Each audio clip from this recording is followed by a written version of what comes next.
first thing I would highly recommend when you decide to go out on a date with somebody for the first time that you've met online, make sure that one, you let a friend know where you're going, and if possible, share that person's online picture, profile, and or phone number that they've given you, or contact information in places that you're going to be with a friend.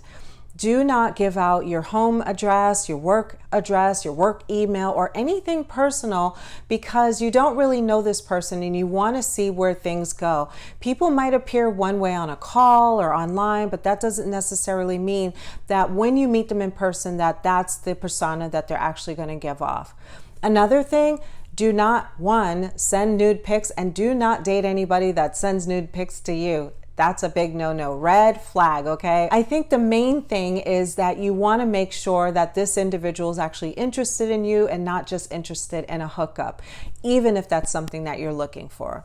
You don't want to get involved with somebody that is sending nude pics or asking you for nude pics. Another thing is you probably don't want to get into someone's car when you're going out on a first date with someone. Safety first, right? Avoid profiles that have things like, I'm a widow, or, I just lost my wife, or my son or daughter just got in a horrible accident, because those people are usually fake profiles and catfishing.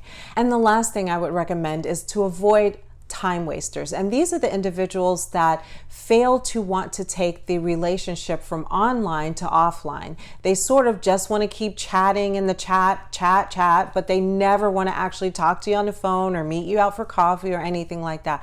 Avoid time wasters if you're really looking to meet someone serious online.